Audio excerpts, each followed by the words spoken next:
Bienvenido a Fuera de Micrófono, Luis Rendueles. ¿Qué tal? Un placer, Javier. Pues ya va pasando el tiempo y los años.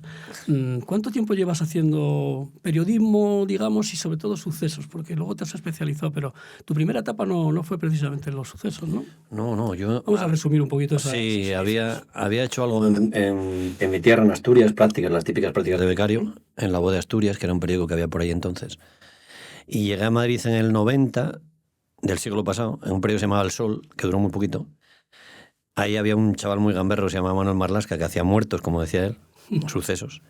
Y a mí ya me empezó a gustar aquello, pero me tuve que pasar una temporada haciendo política, campañas electorales, básicamente Izquierda Unida. Me pareció un coñazo tremendo, me aburría mucho, eran 27 mítines en 15 días, todo era lo mismo, y me aburrí. Cuando volví de la campaña electoral, era el 90-91, con Anguita, ahí ya pedí un cambio de destino.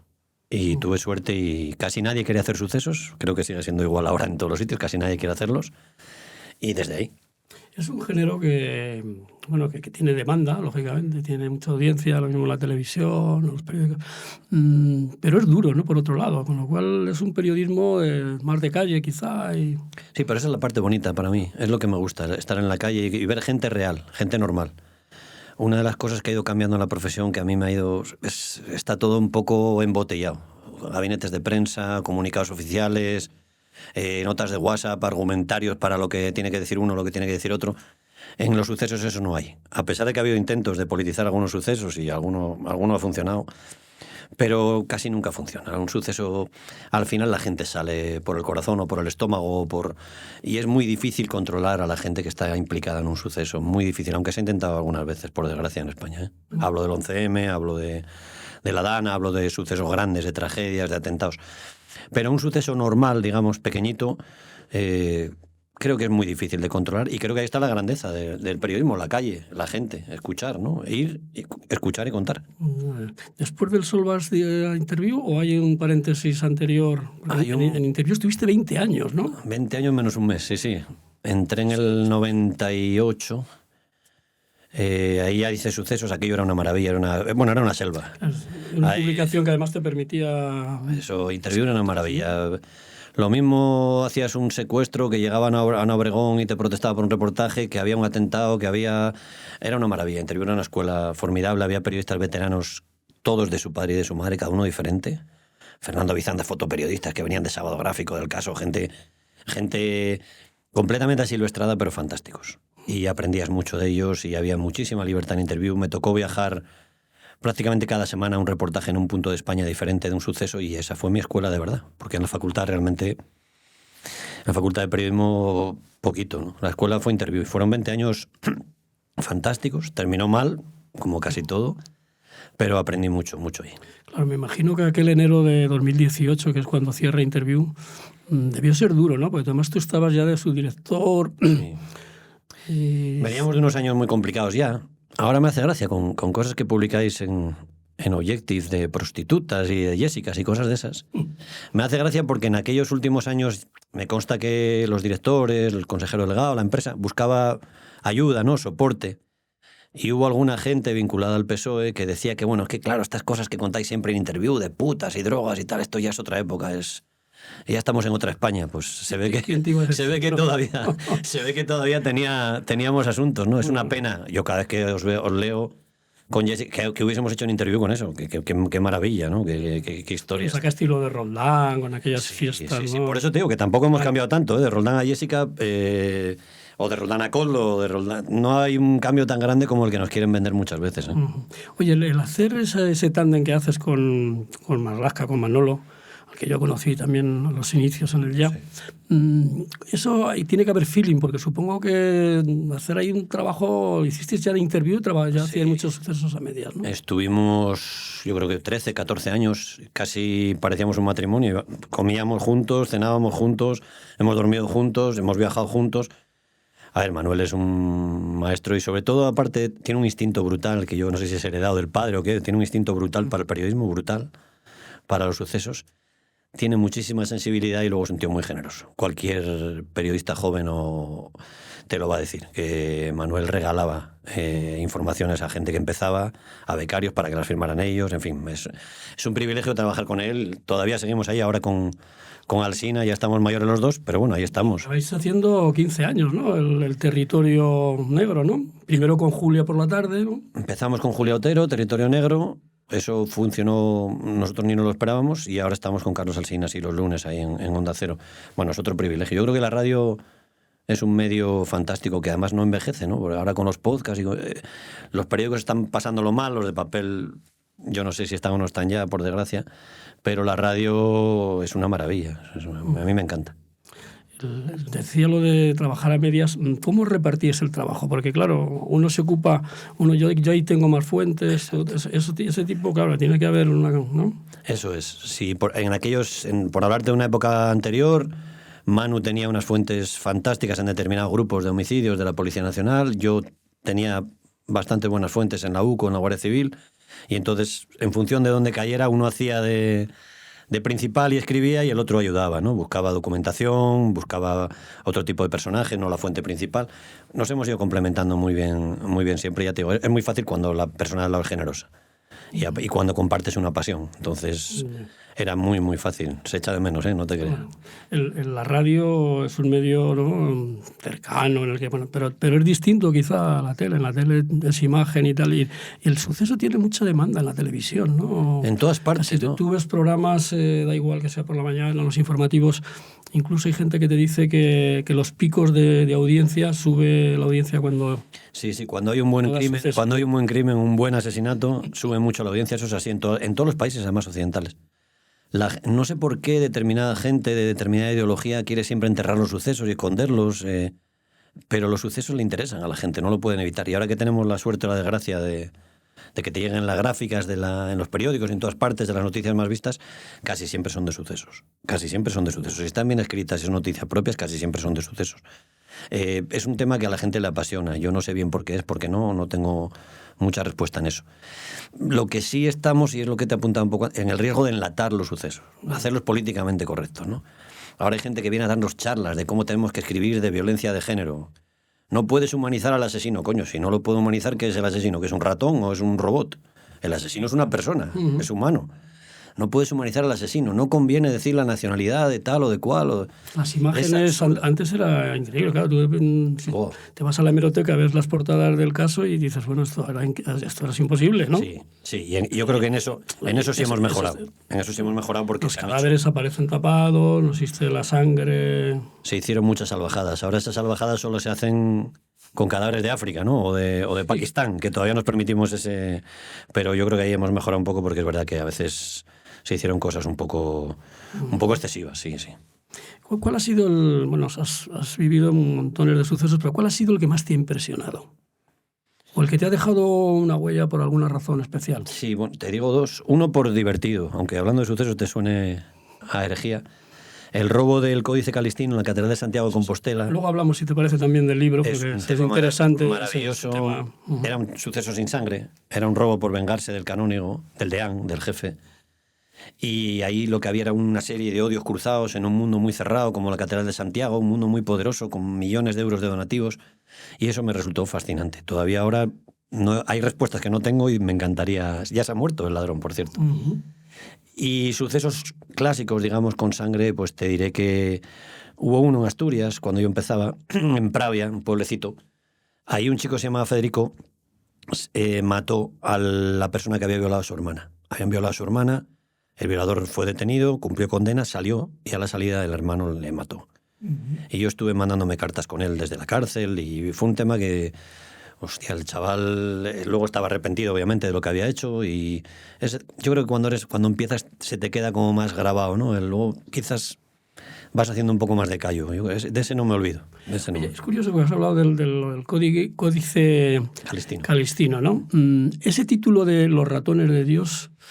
Al principio no es que te despiste, pero luego yo creo que en alguna ocasión has dado una sí, eso fue bastante... El Códice Calistino estaba desaparecido, los policías pensaban que lo tenía el electricista de la catedral y fueron a ver al deán. Y el deán y el electricista eran muy amigos, tenían una relación muy particular. El electricista le calentaba las zapatillas para que no cogiera frío por las noches. Tenía una relación muy particular. Pero el deán lo había despedido. Decía que se había quedado antiguo, que no era moderno para la retransmisión de televisión española, que no valía. Y por ahí vino el robo, ¿no? Entonces hay un momento que una mujer policía, una inspectora, le dice al deán: han descubierto que además del códice faltan millones de euros de donativos, que alguien ha estado sacando el dinero. Y nunca habían presentado ninguna denuncia a la catedral ante la policía. Entonces esta mujer policía le dice: pero hombre, si llevan aquí robando cientos de miles de euros tantos años, ustedes como nunca han ido a denunciarlo, como nunca nos han contado que falta dinero. Y el deán, que era así un poco jesuítico, dijo: hija mía, donde hay queso siempre hay ratones, ¿no? Y entonces de ahí viene, los ratones de Dios era toda la gente que robaba dinero de la Catedral de Santiago, que nunca sabremos cuántos fueron, pero había unos cuantos, ¿eh? Sí, porque además hay una cuestión también un poco a lo mejor de imagen, ¿no? De que no quedara la imagen de que... Exacto. Al final, imagínate, bueno, al final se supo porque el robo del códice destapó, ¿no? Pero imagínate que se sabe que alguien está llevando más de 1 millón de euros durante 5 o 6 años. Según contaba el electricista, había carreras por ir al bote, a la hucha, para cogerlo en la mano. O sea, son escenas muy, muy poco católicas, desde luego. Hay un dicho que no sé si se lo ha oído alguien de vuestro mundo, se lo ha escuchado alguna vez, ¿no?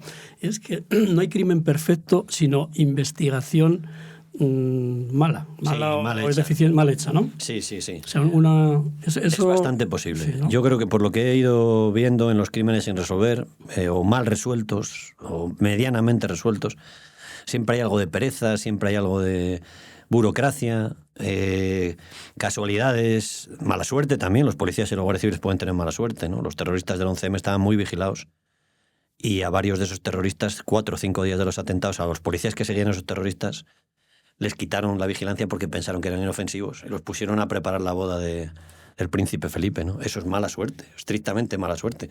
Nadie puede creer que vayas a hacer eso para una conspiración. Es absurdo, ¿no? Entonces hay veces que hay mala suerte, hay veces que hay malos policías, como hay malos periodistas. Y es verdad que a veces hay asesinos inteligentes, pero yo la inmensa mayoría que he conocido son bastante banales y bastante simples. El asesino de Mariluz, la niña de Huelva, Mariluz Cortés, se quedó dormido cuando lo detuvieron y le preguntaron por qué había hecho. Se pidió un bocadillo de jamón y se quedó dormido. La mayoría de ellos son así. O sea, no ninguno te va... O sea, que no hay Anthony Hopkins en El silencio. Yo no lo he conocido. En El silencio de los corderos, que te pinta el Duomo de Milán, escucha música clásica y luego... Yo de esos no he conocido a ninguno.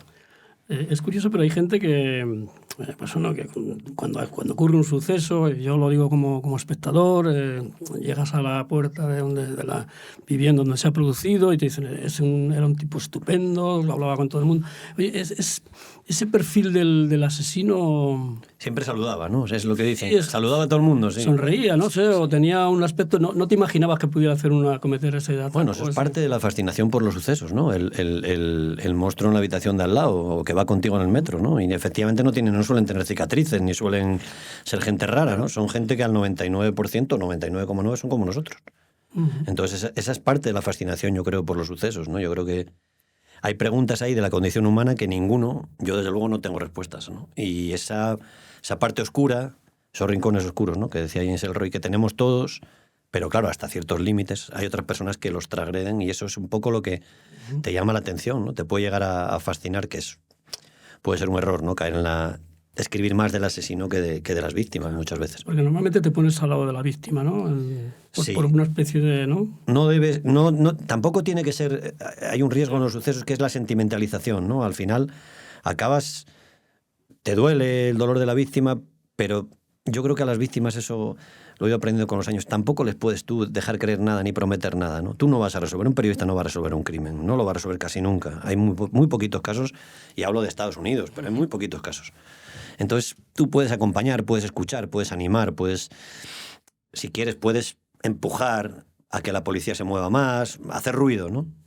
Entonces, que la víctima piense que gracias a ti vas a encontrar un cadáver es un juego complicado, son relaciones difíciles, muy delicadas, son gente que está muy dañada ya. Algunos pueden tener propensión a creerse historias de todo tipo, ¿no? Yo siempre me he encontrado víctimas destruidas y gente que se ha aprovechado de ellos, ¿no? Videntes, gente que les llama para ofrecerles soluciones mágicas.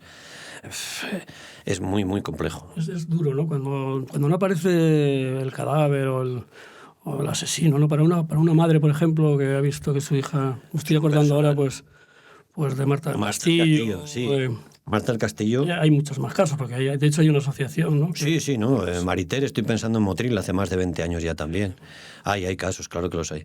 Y efectivamente te destroza, ¿no? Es un duelo que no empieza ni termina. En el caso de Marta del Castillo, la policía ha intentado de todo, una investigación que empezó mal, y ha intentado de todo, incluso hicieron una sesión de hipnosis a Carcaño, ¿no? La única persona condenada por el crimen. Y la sesión de hipnosis, lo que salió fue que quizás él ni lo sabía. O sea, todavía más confusión, ¿no? Y más... En fin, es... Otra cosa que te enseñan los sucesos es humildad, ¿no? Yeah. Puedes leerte el sumario 20 veces, hablar con la jefa del GRUM de Sevilla, con el jefe de homicidio, con el jefe de la UDEF, y al final no sabes. Las fuentes son muy importantes, ¿no? Lo has comentado al inicio. ¿Cómo se consigue la confianza de las fuentes? Porque imagino que, claro, un policía también se juega... Sí. No sé si el puesto, pero algo se juega, ¿no? Sí, la confianza... Se cuenta más de la... La confianza es no fallarles. Ya. No fallarles. Y hablarles como estamos hablando tú y yo. Cuando te dicen esto no se puede contar, muchas veces te están probando, sobre todo cuando te acaban de conocer. Te cuento esto, pero no se puede contar, ¿no? Y la confianza es no fallarles. Ellos sí que tienen muchas veces ganas de que se conozca su trabajo, ¿no? Entonces sí les gusta a veces contar algo para que se sepa lo que han estado trabajando, ¿no? Pero es muy delicado. Y luego entramos en... Antes lo hemos tocado así de pasada, ¿no? Los gabinetes, las presiones, la política. Cuando la política roza un suceso, un robo, un atentado, eso... La experiencia que tengo yo de estos años es que se pudre muy rápido, muy rápido. Resulta que si eres de ideología de derechas tienes que creer esto, si eres de izquierdas tienes que creer esto, aplicado a un suceso. Es muy siniestro y muy... Pero es verdad que vivimos una época que casi todo tiene un cálculo electoral, ¿no? Por parte de determinada gente, ¿eh? Casi todo tiene un cálculo electoral y eso ennegrece mucho, estropea el trabajo de los profesionales. Yo siempre intento ir a los profesionales, no a analistas que están... En alguna ocasión, porque se estaba investigando policialmente un tema, ¿te has tenido que callar para no interferir en Sí, la investigación? muchas veces. Y todavía ahora estoy callándome alguno y luego se te queda cara de tonto porque lo publica un compañero o una compañera, pero bueno, es normal. Hay mucha gente trabajando y es lógico, ¿no? Pero si te dicen de momento no puedes, hay que esperar esto, hay que esperar esto... Otra frase que aprendí, ¿no? Con los años. El periodista no es un forense, no tiene que certificar la muerte de nadie, ¿no? O sea, no tengo que ser el primero en decir que está muerto Miguel Bosé. Luego pasan cosas terribles, ¿no? Tú no eres un forense, tú tienes que intentar ser el primero, por supuesto. Pero es verdad que a veces como hay más medios y hay las redes sociales, la inmediatez te lleva quizá a cometer ese tipo de errores. Sí. Hay un problema que es que los medios, la mayoría de los medios ya no son rentables. Antes, cuando los medios eran rentables, Interview ganaba muchísimo dinero, hemos hablado antes de Interview. Había una independencia feroz. O sea, tú ganabas muchísimo dinero, el editor soportaba las presiones, yo no las sé, las llamadas que recibiría, pero ahí había una base. Ahora con los medios casi todos perdiendo o sufriendo, es más difícil todo eso. Y luego las redes sociales, lo que dices, el niño Julen, el niño que se cayó al pozo en Málaga, ¿no? Eso fue un disparate. Cada 30 segundos se estaba actualizando. Según algunos digitales ya estaban llegando al niño. Según otros los mineros no habían llegado. Quedaban 8 metros, faltaban 10, quedaban 30. Es una locura, ¿no? El otro día me mandaba un amigo una conferencia de un periodista vizcaíno. Coca. César Coca, creo. Yo no lo conozco, pero era magistral la conferencia porque él decía que cuando asesinaron a Abraham Lincoln, la periodista que estaba allí de Associated Press... mandó un teletipo, entonces, bueno, mandó un teletipo muy breve. Han disparado al presidente Lincoln en el teatro. Posible herida mortal o algo así. No. Eso fue lo que escribió. Y él decía, ¿qué escribirían hoy la mayoría de los digitales o las redes sociales? Para buscar lectores. Entonces pondrían, el presidente Lincoln va al teatro, adivina lo que pasa después, ¿no? Porque ahora vivimos una época de SEO y cosas que yo no sé lo que significan, ¿no? Pero SEO, virales, etcétera, etcétera, etcétera. Ya no tienes que contar la noticia en el primer párrafo, que era lo que nos enseñaron, ¿no? El primer párrafo. Ahora no, ahora tienes que contarla en el sexto para que la gente siga leyendo y aumente el tiempo de lectura. A mí todo eso me pierdo. Yo soy de los de Lincoln, han disparado a Lincoln. Somos de otra escuela, ¿no? Una escuela mucho más... Sí. Yo no sé si a ti si tú eres partidario, ¿no? Porque tú has tenido probablemente esas oportunidades, entrevistar a un asesino, sí. O bien en la cárcel o bien fuera de la cárcel, ¿es un trabajo y hay que hacerlo o depende...? Es una pregunta complicada. El último que entrevisté, que fue un señor que había matado a su hermano aquí en la Comunidad de Madrid, y estaba en libertad provisional, porque era un señor muy mayor, tenía más de 70 años, y estaba en libertad provisional a la espera del juicio, que le iban a condenar casi con toda seguridad. Fuimos a Béjar y allí nos comimos un cocido con él. No dijo que fuera inocente, simplemente dijo que, hombre, que un señor tan anciano, ¿cómo iba a hacer todo eso? Viajar de Béjar a Madrid, matar al hermano, darse la vuelta. Y nos dijo, me acuerdo que nos dijo, estábamos allí, mi compañera Vanessa Lozano y yo, y nos dijo, yo no soy Batman. ¿Cómo voy a cruzar España, matar a mi hermano? Pero yo no he matado a mi hermano, ¿no? Y ese señor luego, al final son hilos muy finos, ese señor luego se ahorcó, después de que nosotros le entrevistáramos, porque a nosotros ya nos había dicho que él no quería entrar en prisión y que no iba a entrar en prisión. Lo condenaron. Y cuando recibió la noticia se ahorcó. Hay asesinos y asesinos, como todo, y luego depende de lo que te digan. Si vas a entrevistar a un asesino para que se mofe, para que eche más porquería sobre las víctimas, para que te diga que la culpa fue de ella, para que... Entonces yo creo que no. Creo que bajo ningún concepto. Y a algunos les gusta salir también, ¿no? En los escaparates, a pesar de... A muchos. Hay una técnica de interrogatorio antigua en la Guardia Civil y en la policía, era provocarles en eso, en la vanidad.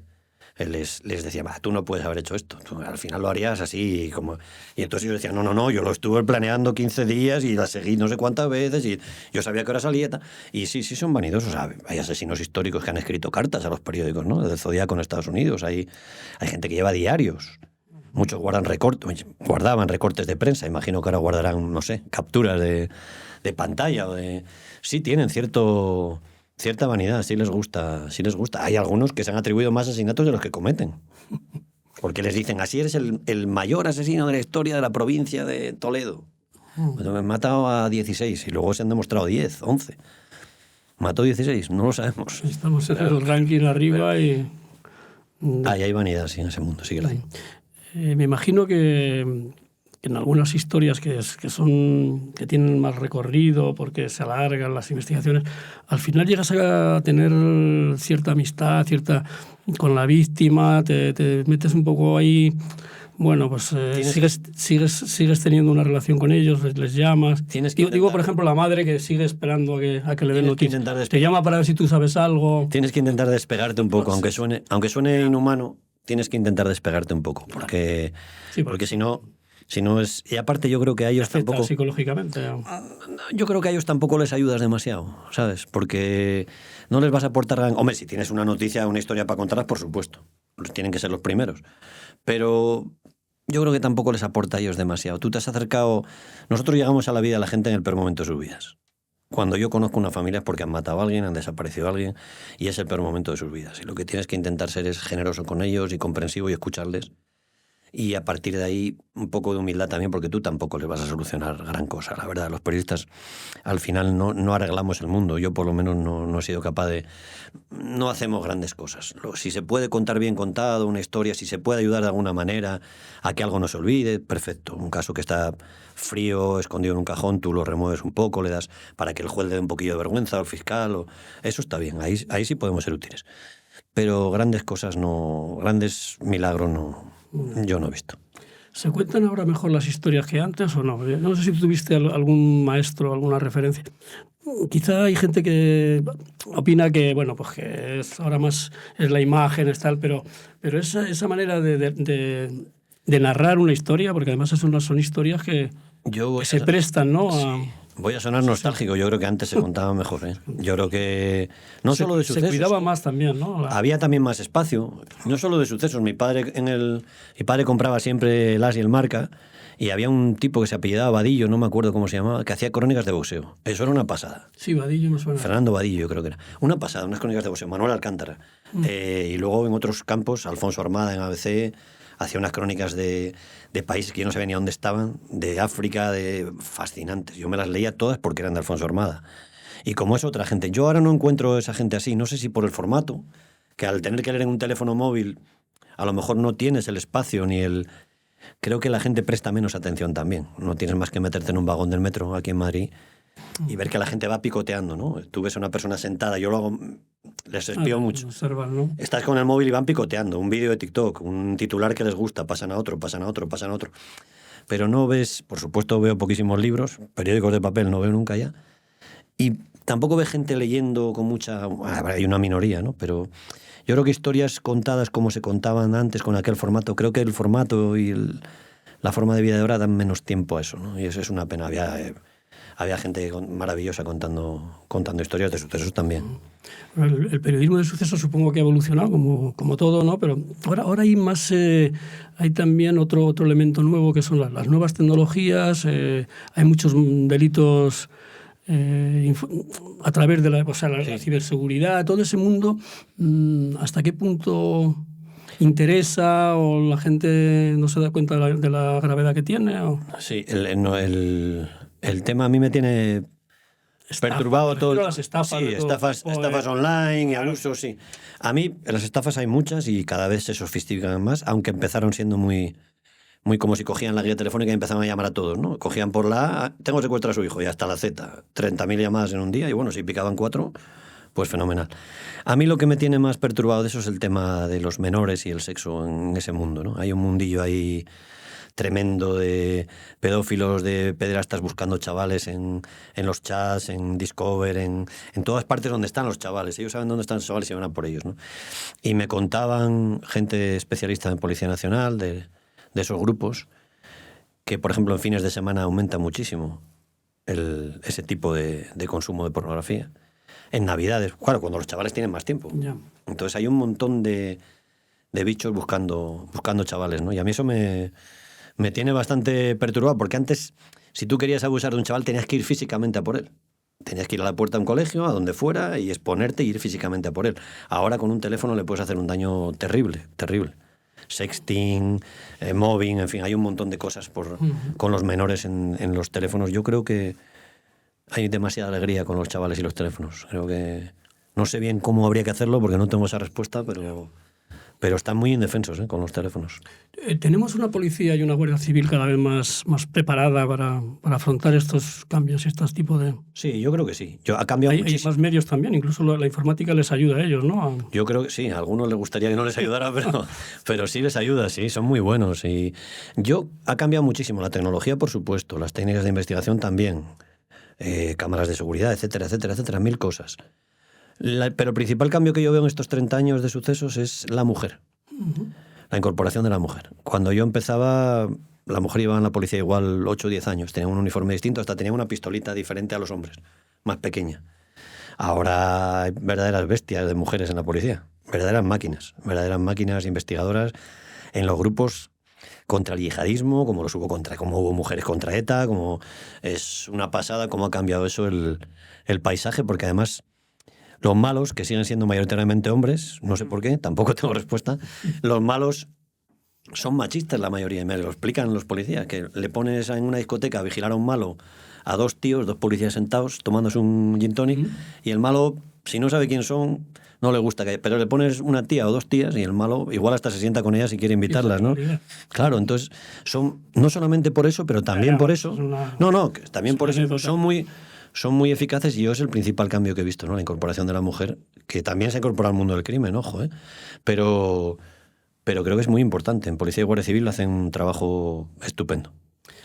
Tenemos un ministro del Interior que, bueno, iba a decir cuestionado, pero de hecho ha habido varias reprobaciones, tanto en el Congreso como en el Senado. ¿Tú cómo lo valorarías? ¿O qué tal te llevas con él? No sé si... No te llevas. No, le he visto pues 3 o 4 veces. Era un juez estupendo, todo el mundo lo decía, ¿no? En el País Vasco y en la Audiencia Nacional después. Lo que he dicho antes, creo que la política emponzoña todo. Yo no sé... Hablas con gente de Policía Nacional y curiosamente te hablan bastante bien de él. Sin embargo, la Guardia Civil no habla igual de bien de él. No sé cuál es el factor de quiebra y de diferencia, ¿no? Yo sí sé que, por ejemplo... Hubo una salida tremenda en la Guardia Civil de personas que yo conozco. Estoy pensando en el coronel Corbí, que era jefe de la UCO, o Pérez de los Cobos, el coronel. Los Cobos, que luego hubo una sentencia que... Sí, pero mucho más tarde ya la han crujido. Y esas 2 personas, yo creo que eran 2 personas vocacionales y tremendamente válidas. Tremendamente válidas. Y no tuvieron que salir de la Guardia Civil como salieron o como vieron paralizado su... Y creo que eso es un debe grande. Yo solo hablo de lo que conozco de política, no sé, pero eso es un debe grande del ministro que no entiendo. Yo creo que nadie que haya trabajado cercano a esa gente entiende la salida de esas personas porque eran profesionales respetadísimos y valoradísimos, con la Legión de Honor de Francia, con gente que ha hecho unos servicios desde Ortega Lara hasta, yo qué sé, 20.000 cosas, ¿no? Y cosas que no sabemos. Pero fíjate que hace ya algunos años, bueno, hasta que ETA decretó el alto el fuego, los ministros del Interior eran los más valorados, quizá también porque se ponía la gente al lado de esa tarea no difícil. Ahora, sin embargo, no sé en qué puesto está del ranking, pero probablemente Grande Marlaska está bastante abajo. Yo creo que eso tiene que ver también con la politización de todo, ¿no? Yeah. Ahora le llaman polarización, ¿no? Yo creo que empezó en el 11M eso, ¿no? O sea, a mí me puede caer muy mal Aznar o Sánchez o quien sea, pero si somos periodistas tenemos que ir a los hechos. Entonces, si tenemos una prueba de que hay, adelante, a muerte con lo que haya, ¿no? Pero es que muchas veces nos ponemos primero la camiseta del equipo, ¿no? Somos de este o del otro y luego ya en función de eso vamos a opinar de esta cosa, de la otra, de la dana. No, la camiseta la ponemos después ya en casa si queremos, pero está todo... Yo creo que hay un clima muy enrarecido, como de trinchera, como de que... Y en ese sentido creo que el Ministerio de Interior debería ser un sitio más limpio, aunque el interior y limpio nunca ha rimado bien porque tienen que estar siempre en la línea, ¿no? Pero un poquito más limpio, o por lo menos alejado de ese tipo de cosas, ¿no? El resto de ministerios, pues no lo sé. Ese, desde luego, no es un buen camino. No sé, ¿cuál es el delincuente o el asesino que es como más, yo sí iba a decir odiado, pero que hay por ejemplo, me estoy acordando ahora de José Bretón, ¿no? Oh, sí. Yo no sé si tú, aprovecho y te pregunto también, si eras partidario o no eras partidario de que se publicara un libro sobre este señor. Yo no lo iba a comprar. Claro. Yo no lo iba a comprar. ¿Pero estás a favor o en contra? A mí no me gusta que prohíban el libro. Pero entiendo que la madre quería que no saliera el libro. Ya. La madre de los niños. Y entonces ahí ya estás metiéndote en un tema... Nosotros hemos hecho libros de sucesos y hemos intentado siempre pedir permiso de forma directa o indirecta para no molestar, pues a través de una policía amiga que tenía mucha relación con la madre de uno, con la madre de otro, para no hacer un daño... Yo creo que el libro era muy arriesgado. Lo que he visto es que es un libro sin conocimiento de la madre, donde además se escribe del asesino en unos términos... casi bordeando, no sé si como víctima, pero al menos con cierta comprensión, ¿no? En el momento que empiezas a mandarle a un asesino una manta para que no pase frío en la celda, que fue lo que pasó con Bretón y el escritor, ya no te está funcionando bien. Si se tiene que buscar una manta, que se la busque él, ¿sabes? O sea, no, aunque es verdad que ha habido periodistas y escritores en España, yo estoy recordando uno, que no diremos el nombre, que mandó un traje de novia a una etarra que se iba a casar a la celda, a la cárcel. O sea, que se han hecho todo tipo de bestialidades. Pero si un asesino te pide una manta para seguir hablando contigo porque pasa frío en la cárcel, porque si tú le mandas la manta y luego le mandas unos libros, estás entrando ya... Otra vez volvemos al tema de la soberbia de los periodistas o de los escritores. Si un asesino ha engañado a su mujer, ha engañado a sus padres, ha quemado vivos a sus hijos, ha tenido en danza a la policía un mes, ha engañado a psiquiatras, y tú eres periodista, le vas a conocer por correspondencia y en un ratito, media hora en la cárcel, y tú ya le vas a engañar a él, le vas a manipular a él, vas a conseguir de él que te diga la verdad por primera vez, si nunca le ha dicho a nadie, ni al cura. O sea, ¿por qué te la va a decir a ti en media hora? Coño, ni a Truman Capote se la dijeron. O sea, hay que tener un poco de de humildad. A mí me engañan constantemente. O sea, no son gente que no tiene ningún problema. Son asesinos. No tienen ningún problema en mentirte. Es verdad que dependiendo del delito, es verdad que si mata a sus 2 hijos, pues no es lo mismo que el que roba porque tiene que alimentar a la familia. Y parece como que si hubiera cierta comprensión hacia algún tipo de delincuente, Sí. hay escalas, ¿no? Entiendo. Sí que las hay. Tú eso lo estás viviendo cada Sí que las hay. ¿no? Hombre, yo creo que el otro día, cuando fue el robo del Museo del Louvre en Francia, todos en casa, no diré que aplaudíamos el robo, porque no se aplaude el robo, pero luego te quedas un ratillo pensando, coño, no han herido a nadie, no ha salido nadie dañado y se han llevado un montón... Joder, ¿qué arte tienen? Algo de arte sí tienen. Ese tipo de robos, sin violencia, sin herir a nadie, son los que más simpatía te pueden despertar, ¿no? Había un ladrón muy famoso, Albert Spallieri, que hacía butrones, reventaba bancos, reventaba joyerías. Y él siempre ponía, en Niza creo que fue el último, siempre ponía sin violencia, sin sangre, ¿no? Era su... Tampoco hay muchos ladrones de esos, la verdad. Pero si tienes que elegir uno, como uno con el que podrías tener ese tipo de robos, ¿no? Sin que nadie salga dañado, sin utilizar armas, esos son los robos de guante blanco, se decía antes, ¿no? ¿Has tenido alguna vez amenazas? Supongo que siempre puede haberlas, ¿no? En un tema como este, ¿no? Sí, lo que pasa es que te enteras después, porque te avisan después. La policía o la Guardia Civil te avisan después, cuando ha terminado. Yo creo que para que no te acojones, porque yo me hubiese acojonado. Entonces te avisan después. Que sepas que este de León, que no sé qué... muy bien. Hemos pillado con fotos tuyas. No. Recuerdo una vez que en Interview nos pusieron... Sí, en Interview nos pusieron unos detectives una vez. Pero bueno, era bien, no hace falta poner detectives. Yo vivía al lado del Pirulí y trabajaba en la calle O'Donnell. Quiero decirte, hacía un recorrido de 200 metros todos los días. No se ganó mucho el sueldo porque no tenía mucho que currar. Pero al final es mejor enterarse después. Incluso es mejor no enterarse.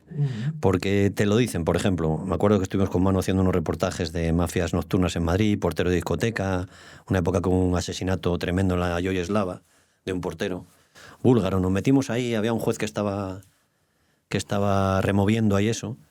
Al final el juez ya no es juez y aquello era un tinglao muy gordo. Y cuando viene un amigo que es buen amigo y es policía y te dice, oye, cuidado, ¿no? Sí. Pues eso ya, yo no tengo vocación de John Wayne, ¿eh? No, ninguna. No tengo vocación. Yo quiero llegar a casa a ver el Liverpool-Madrid o el partido del Sporting y ver a mi hija y no tengo vocación o sea, que es casi mejor que no te lo... Pero da la sensación de que cuando ya uno lleva tanto tiempo viendo dramas, viendo ese tipo de historias, como que estás como quizá eres más impermeable, te vuelves como más... Dices, bueno, esto es la condición humana. Yo espero que no. Yo espero que no. ¿Más duro o no? Yo espero que no. Lo que sí desarrollas, o al menos yo he desarrollado, y creo que Manu Marlasca también, y otros compañeros que conozco también, cierto humor negro, que a veces... incluso en el lenguaje, que a veces personas que no están en eso se sorprenden, ¿no? Porque yo recuerdo ir, por ejemplo, en un autobús de la MT por ahí por Plaza Castilla e ir hablando por el móvil sin querer, vas hablando más alto y de repente, joder, una historia preciosa, y estás hablando de un doble asesinato. Y claro, los que están al lado del autobús, tú estás diciendo una historia preciosa, doble asesinato, la decapitó, no la decapitó, claro, te están mirando como un... Desarrollas cierto humor negro, cierto lenguaje particular... Pero no creo que por mucho que... Yo creo que sí que sigue siendo... Te siguen afectando cosas, ¿eh? No, bueno, eso quiero pensar. Pero sí que hay cierto humor negro común entre la gente de sucesos más o menos. Ya para ir terminando, ¿cuál ha sido la historia de la que estás más orgulloso o que realmente crees que fue un trabajo que, bueno, diré... que mereció la pena? Sí, diré una... que no tiene mérito porque me hizo una trampa la Guardia Civil, pero la diré. Me utilizaron de herramienta y bueno, como serví, pues encantado. Te acordarás del secuestro de la farmacéutica de Olot, María Ángeles Feliu. Sí. Estuvo casi 500 días secuestrada. Y bueno, nosotros nos enteramos que había implicados policías municipales de Olot en el secuestro. Ella ya había sido liberada, había aparecido en una gasolinera, pero no se había detenido a nadie. Había vuelto a casa, la habían soltado en una gasolinera y eso se quedó ahí muchos años. Y nosotros, 4 o 5 años después, nos enteramos de que ahí había implicados unos policías municipales y que estaban investigándoles. Y Bueno, nos pidieron que esperáramos un tiempo, porque claro, esto estaba en una fase muy, muy inicial, tuvimos que esperar varios meses sin publicar nada, y al final lo pudimos publicar. Claro, yo cuando lo publicamos en Interview pensé que es que estaba todo hecho. Esa mañana salió la alcaldesa en el programa de María Teresa Campos diciendo que era todo mentira, y no había nada hecho. O sea, no había ningún policía acusado, ni nada de nada. ¿Qué ocurrió? Que se montó tal pollo en el pueblo, televisiones, de todo, y los teléfonos de los malos estaban pinchados. Esto fue un lunes cuando salí Interview, y el miércoles el malo principal, el policía, Antoni Guirado, pues fue a su jefe y le confesó que era él el secuestrador. Ahora, imagínate que sale mal. Pero bueno, salió bien. Y yo no me enteré de nada de eso hasta después, claro. Hemos hablado un poco ya de todo, pero hay un tema que parece que siempre genera un poquito más de polémica, ¿no? Es el tema de la delincuencia y la inmigración, ¿no? La inmigración y la delincuencia. ¿Tú eres partidario de que se dé la nacionalidad de los individuos que cometen un delito? Totalmente. Si son españoles, si son asturianos, yo soy asturiano. Si pero son no es políticamente correcto, porque no. Parece ser que eso no, incluso identificas. Exacto. En los últimos años, lo hemos ido hablando de los últimos 10 años algunos compañeros. Ese afán por negar una parte de la realidad, que es que hay un porcentaje de crímenes, por ejemplo, ahora mismo, casi la mitad de los asesinos machistas en España este año son extranjeros. Mucho más que la población extranjera que hay. Casi la mitad de las víctimas también son mujeres extranjeras. Tú te empeñas en negar eso, no lo quieres difundir. De hecho, cuando pides datos en determinados gabinetes de interior, no te lo quieren decir, no lo dicen. Porque eso aumentaría la xenofobia. Yo sostengo lo contrario. Yo creo que esconder eso es lo que da alas a determinadas ideologías, puede ser Vox, puede ser otra gente, que te dicen que todos los inmigrantes son horrorosos. No, sí, claro, violadores, mal violados. Tú estás escondiendo que a lo mejor hay un 10%. Y entonces llegan otros y te dicen, no hay un 10%, hay un 80%. Pero como no lo desmientes, ni lo dicen, ni lo publicas, das alas a eso. Igual que con los que dicen, ninguna mujer es asesina. Hermana, no sé qué, ninguna mujer es asesina. Eso es mentira. Las mujeres cometen el 10, el 15% de los asesinatos. ¿Por qué no hay que decir eso? ¿Tiene eso algo que ver con que haya que proteger a las mujeres y que la mayoría son víctimas de violencia de género mucho más que hombres? Por supuesto. Pero las dos cosas son verdad. Claro, Esto no te lo cuento porque esto no me cuadra con mi marco, con mi prejuicio ideológico, ¿no? Entonces hay una mujer mala que ha matado. No, tiene que tener algún trastorno mental. No tiene ninguno, es una hija de puta. Sí, hay pocas, hay menos que hombres. De la Dulce Neus, ¿no? Que fue o cómo organizó el... O Ana Julia Quezada, con el niño, con Gabriel. Hay pocas, son minoría, hay muchos más hombres, sí, pero ¿por qué no hay que contarlo? ¿Qué problema tenemos? La mayoría de los inmigrantes son gente honrada y currante. Tú das un paseo por el barrio donde estamos ahora, la mayoría de los abuelillos o abuelillas que salen a caminar salen con un inmigrante que los cuida. Son imprescindibles. Pero ¿por qué tienes que ocultar que hay grupos de inmigrantes que también se dedican a la delincuencia y que cometen crímenes? Que no tiene sentido. Y eso acaba generando, claro, es que nos ocultan cosas, y unas teorías también que se pasa al otro extremo, ¿no? Yo sí soy partidario de contar los detalles que se puedan contar y que sean procedentes de cualquier crimen. Me da igual que sea un marroquí, que un tío de Gijón, donde soy yo, o que sea de Vilanova y Geltrú. Es que tienes que decir de dónde es, ¿no? De alguna manera identificar al asesino, contextualizarlo. ¿no? Claro, a nosotros que nos enseñaron. La universidad nos decía, ¿no? Que cuándo, cómo y cuándo. Exacto, las W aquellas, ¿no? Sí, ¿por qué, no? Y ya nadie se acuerda, pero en principio habría que contar eso. No, te cuento una historia real.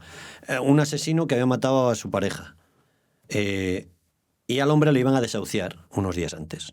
Alguien en algún periódico puso eso, que le iban a desahuciar unos días antes. Y entonces eso no, porque humanizaba al asesino. Coño, eso es un dato. Al tío le iban a desahuciar. Eso puede explicar, no justifica nada, obviamente, pero puede explicar el contexto del tipo. Ya. No había que ponerlo, porque es que si pones eso y tal, desplazas el foco. Yo no tengo focos, ni tengo... O sea, hay demasiada ideología, en demasiada carga, ¿no? Activismo, esa palabra que está tan de moda ahora. Es que yo soy activista, soy periodista y activista. No se puede. Y luego las redes también han colaborado a todo esto, ¿no? Las redes es...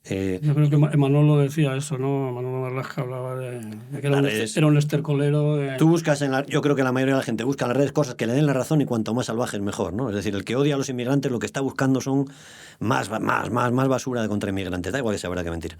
Y el que odia a las mujeres igual. Y es como te vas retroalimentando de lo peor de ti mismo, ¿no? Entro aquí y quiero buscar para alimentar la parte mala, la peor parte mía, ¿no? Mis prejuicios, mis fobias. Yo no tengo redes sociales, no tengo. Y sé que está mal porque contribuyen a muchas cosas y a hacer público tu trabajo y a que se vea, pero yo no tengo. Me parece un sitio siniestro, francamente. Y en el tema de sucesos, más siniestro todavía. Pues nada, muchas gracias, Luis, y ha sido un placer. Oye, antes de que se acabe, sí, por supuesto, quiero decir, palabra. Sí, por favor, que hemos estado liando, me lío en cuanto hablo de sucesos, me lío y no paro. Mi felicitación a Ketty Garat, que no la conozco de nada, que conste, nos hemos cruzado por algún pasillo, pero no la conozco, y a la gente de Oyetti por el tema de Ábalos. Qué rabia no haber tenido interview para haceros la competencia y para haber dado a nosotros esa historia, pero mi felicitación porque sé que habrá sido, imagino, por otros temas, que habrá sido duro, y mi envidia por un lado y mi admiración. Pues muchas gracias, Luis. Muy amable. A vosotros.